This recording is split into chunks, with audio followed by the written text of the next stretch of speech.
Hello and welcome everyone to the Goodyear Thunderdome at Melbourne's Calder Park Raceway for the first round of the 1999-2000 Australian Super Speedway Championships. I'm Gerald McDornan and it's great to have your company for what should be a fabulous event. The highlight of tonight's racing, of course, is going to be the AusCars and NASCARs. 220+ km/h action around this tight 1.8 kilometre banked tri-oval. Joining me for tonight's action is Phil Brannigan. And Phil, the racing should be fast and spectacular of Neville Lance and the new Ford Taurus. Yeah, it threatens a lot. This is the car that has been very successful in the USA. First time out in Australia. Let's see how it goes. 10 laps around the 1.8 kilometre tri-oval here at Calder Park Raceway in Melbourne for the NASCARs. And it is a reverse grid with George Elliott and Mark Harrison leading off the front row. Behind them, Stocker and Middleton, Mediki and Abel Nika. And then we have Terry Wyhoon back there in the field. And, of course, our last race winner in the number 14 Ford Taurus, the undercoat grey one. That's Neville Lance. This is going to be a great race. I'm Gerald McDornan, with me, Phil Brannigan. Phil, pace car's going off. Green flag is at the ready. We're about to get underway. And Lance is going to be making another one of those strong restarts. I can just feel it. Here we go. The green flag waves, and away goes the car of Elliott, the FAI machine. Down the inside, makes a great start. Harrison moves into second place. Watch for the charge from the fast guys at the back of the field. The 25 car of Terry Wyhoon trying to come through already, but George Elliott, the Lockheed's Hotel FAI Insurance Chef Monte Carlo, has got out to a 5 to 10 car length lead. Now, Elliott was going strong in that first race.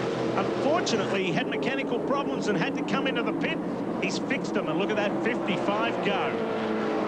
Well and truly, he is out to about 10 car lengths at the moment. Wyhoon has just stormed into second place. There we go. Mediki's gone around. He's backed it in.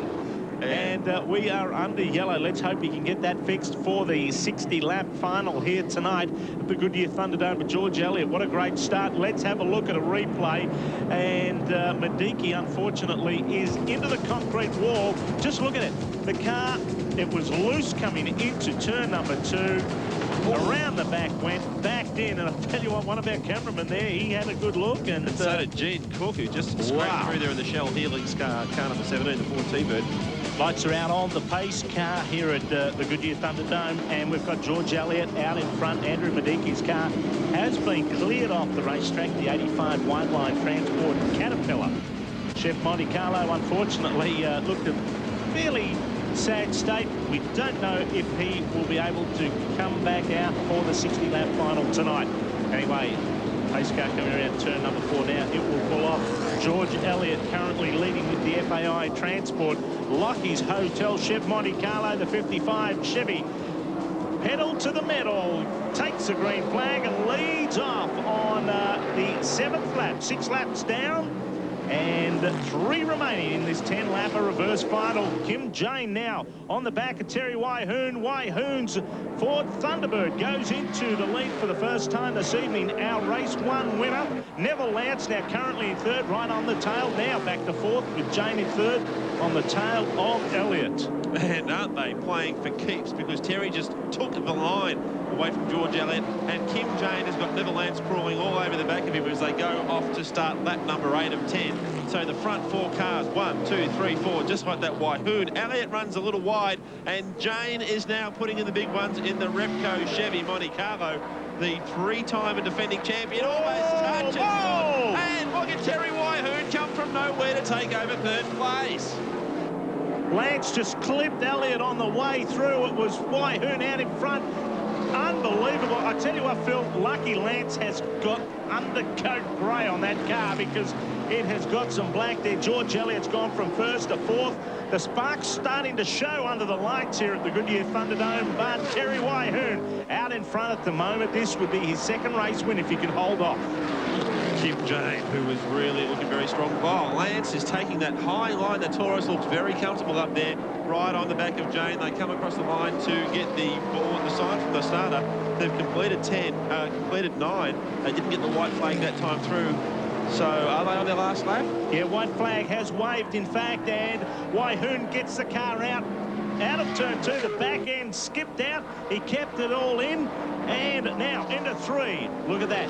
Jane looking down the inside, but the 25 Lubrimax VIP Fast Track Ford Thunderbird looks as though it's going to come across the line a winner. No, Kim Jane says the Repco car will get there first. And the 27 goes back to the top. No, the computer says most definitely Terry Wyhoon has taken the win. What a great win. In fact, 0.03 of a second separated those two. Kim Jane, according to our computer, has finished second. Let's go through the top 10. It's Wyhoon, Jane, Elliott, Lance, Cook, Harrison, Abel Nika, Ken James, Bob Middleton's fantastic final race here for the first round of the 99-2000 NASCAR season is former Winston Cup driver, American legend, Lake Speed. And welcome, Lake, to Calder Park Thunderdome. Well, thank you very much. It's been a very exciting weekend for me to come down here and see what's going on in Australia. Well, the green flag is at the ready. Terry Wyhoon is leading off pole. Alongside him, Kim Jane, the 3-time NASCAR champion. The green flag is waving and racing is underway. This is 60 laps around the Thunderdome, and we should mention that there are 2 compulsory pit stops. And they must be made under green flag conditions, so hopefully everything will stay green and fast, and we'll be able to see those pit stops come into play. Great start from Wyhoon. The T-Bird has bolted away, but already the man on the chase is George Elliott, the 55 FAI Chev Monte Carlo, into second place. So the typical Ford versus Chevrolet battle continues here at the Goodyear Thunderdome. Blake, Ford versus Chevrolet, it's a huge thing in the United States with Winston Cup racing. 30-odd races on the tour each year, and it doesn't matter wherever you go, the racing is always fast and furious, and you have your Ford fans and your General Motors fans. And 2 years from now, or 2001, you're adding to the Chrysler people are coming back too, so you don't forget the Pontiacs. You know, they've won a lot of races here towards the end of the season. They really came on strong with Tony Stewart and Bobby Labonte. Yeah. Now, this tonight, we see the debut in Australia of the Ford car. Come under George Elliott on the back straight. The 2 have touched. Will they end up in drama? Yes, they have gone off. One each way. Elliott has touched the high side and come down in front, and Lance has gone down low. We are under caution here at the Goodyear Thunderdome. The 2 running side by side up the back straight. You're probably doing 170 mile an hour, and around the Taurus goes. Laps coming up on the Taurus when it's facing the wrong way, of course, designed to drag the car down. Look at the left of screen, the 55 FAI Chevy Monte Carlo. Right in the wall. Wasn't that a great escape by Kim Jane? Well, George Elliott knows that he has to head down to pit lane. The FIA like his hotel. 55 Chev Monte Carlo. Neville Lance is still out onto the track. The crew comes out onto Elliott's car. Going to change some tyres and have a look at. You saw a hole in one of the tyres there. Yeah, that was gone. I was about to say a flat spot. That wasn't a flat spot. That was a hole the size of your fist. And the crew working hard here. Just 7 guys allowed over the wall. And pit work is a very vital part of NASCAR racing. Terry Wyhoon leading off with the 25 VIP Home Care Ford Thunderbird into turn 1 and 2, taking a very nice line. Kim Jane on his tail. Here comes Gene Cook, winner of the last round of last season's NASCAR Championship. The 41 Ford Thunderbird just heads on by and goes into second spot. So we've got Ford Thunderbirds at 1-2 with the Chev Monte Carlo in third. And then sitting back in fourth spot, Eddie Abel Nika. Now, Abel Nika is running one of the older Oldsmobiles, Lake, which haven't been seen on the Winston Cup Tour now for a number of years, the Olds Cutlass. Quite a few years now. The manufacturers want to keep their 12. Now, we should say that Ray Evernham has an Australian link. Dick Johnson, one of the great Australian touring car heroes who raced a few races on the Winston Cup Tour in the early 90s, as we see a battle for the lead going on here between 2 Ford Thunderbirds, one painted up in Dick's very similar colours, the Shell Helix colours. Ray Evernham was Dick Johnson's crew chief on the Winston Cup Tour. Ray has got a real racing background. He used to drive himself at one time, and he had some injuries that caused him to have to give up his driving career. then he went in with a vengeance as a crew chief after that and has really come to the front. And Jeff Gordon, of course, in the Rainbow Warriors. Look at this all-forward battle for the lead. Did we see some contact there? And Gene Cook, the Tasmanian Devil, looking a little bit anxious, gets down the inside, and Terry Waihoon going into one, and the Shell Helix 14 car takes 41 car. Sorry, takes over the lead. So we've had a change of position, but still forwards 1-2. Gene Cook now leads from Terry Waihoon. What you're starting to see now is the chassis setups starting to show themselves on each car. As the newness of the tires wears off, you get to start seeing what kind of car you really have as far as the chassis setup. Like, we're talking about a lot of motor racing car. With Kim Jane, a three-time NASCAR champion here in Australia. A night like tonight as well, it's very cool. It's overcast as well. Obviously, those engines are producing a whole lot more horsepower too, and the track conditions have got a lot cooler. Yeah, and it is, and you know, depending on how well the guys guessed on their setups, the one car there that was leading the race and has fallen back to third now, he had a really good setup for a short run, but his chassis setup doesn't seem to be holding up for the long run. Now, when they make a pit stop, he'll have an opportunity to make some adjustments on that car and still be able to come back and have a shot at winning the race.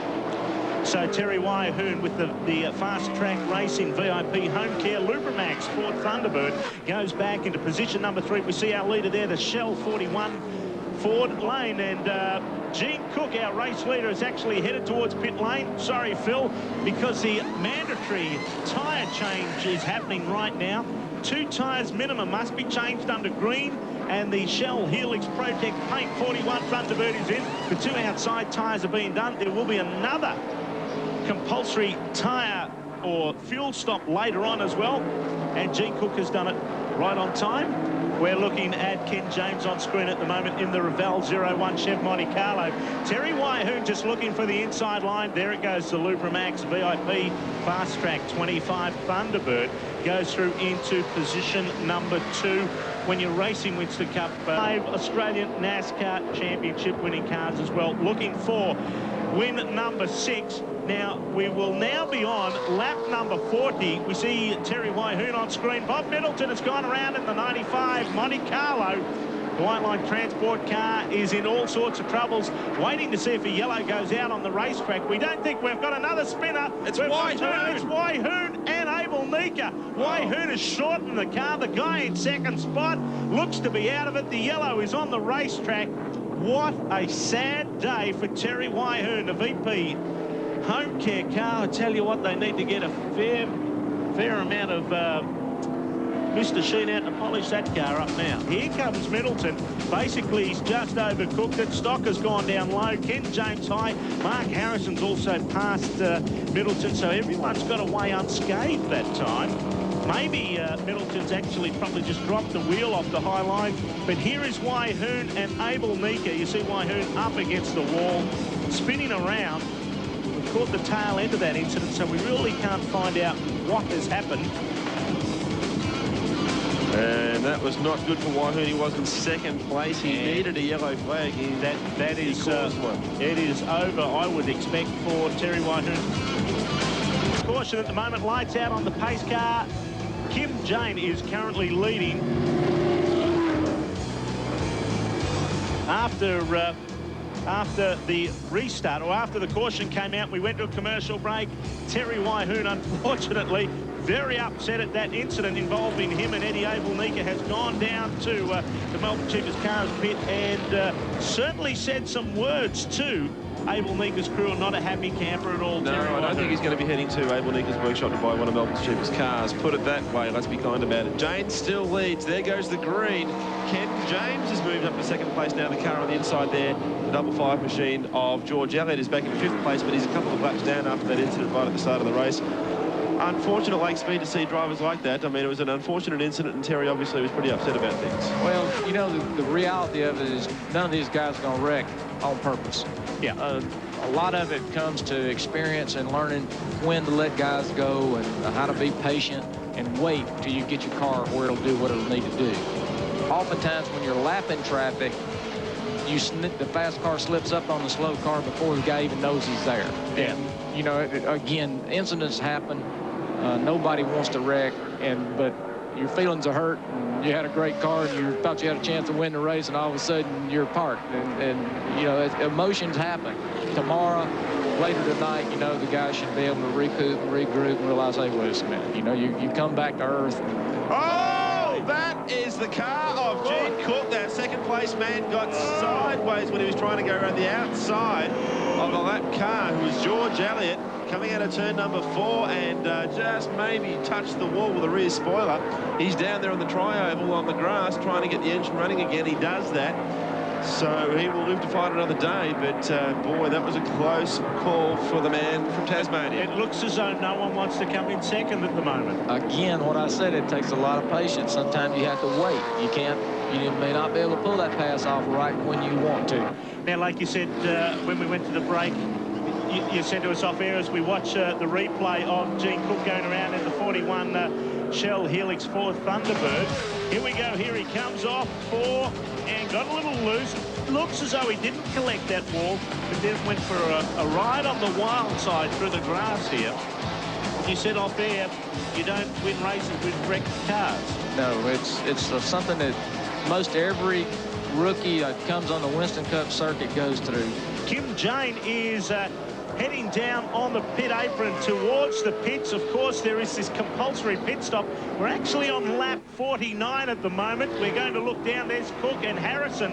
Now, Ken James is currently leading in the Revell Monte Carlo, and we have got our leaders putting on a dash of fuel. I'm wondering whether Jane has actually made his stop, and that was him exiting the pits that we saw him in the 27 Repco Chevy Monte Carlo. So that makes the race leader Ken James and Jane out there in second place, and Mark Harrison having a bit of a look at the back of Gene Cook's car. And is this a fight for position? No, Gene has actually lost almost a lap to Harrison. So Harrison is there in third place, and that's an outstanding effort. A guy coming through in an older car. We're used to seeing that here at the Goodyear Thunderdome, and he just seems to be held up a little there by Gene Cook, who's trying to get down on pit road. Cook trying to get down on the pit apron. He really held up Harrison at that point in time. Harrison, in fact, is in third spot, and Ken James in the 01 Revell model cars, Revell Models Chev Monte Carlo. There he is now. He's actually coming into pit lane, the 01 Pro Finish car, and he's coming on for a bit of splash of gas. Here we go. Watch this. A fluid ounce, if anything. You'll see the crew member bounce over the wall, catch can at the ready, bang. That looked as though a splash of gas went in. I tell you what, Lake, if you're thirsty and that was a Coke or something, you wouldn't have quenched it, would you? No, but they went through the motions. That's what's important. Oh, absolutely. They say everything's got to be plugged in. The Repco Auto Parts Chev Monte Carlo just ahead there of the 55 FAI Insurance. Lockie Hotel and Casino Chev Monte Carlo. That is George Elliott back in fourth spot. And Mark Harrison in the 19 car is in second spot. Ken James in third. Yeah, it's been a good comeback for Gene. Through all the laps in the headset saying, just do this, just do that. Kim goes, yep, yep, yep. Follows the instructions, are almost always right. And what a winning record the man from Melbourne is taking into the 1999-2000 championship season. Heads up the back straight for the last time here at the Goodyear Thunderdome. Kim Jane is heading towards victory lane with the Repco 27 Chevrolet. There's Barry Blake. Don't forget, if you're in Perth, to head to NASCAR Thunder 2000 at Barbagallo in February. But Kim Jane takes the checkered flag. What a fantastic win here. 60 hard-fought laps around the 1.8 kilometre Goodyear Thunderdome. Jane has won yet again ahead of Mark Harrison. Congratulations, Mark. A great job. Ken James files through for position number 3, just ahead of George Elliott and Gene Cook. But Kim Jane, is anyone ever going to beat this man or the might of the John Sydney Racing team? If they win this year, it will be 6 out of the last 7 NASCAR championships in Australia. It's an extraordinary record, and you've got to remember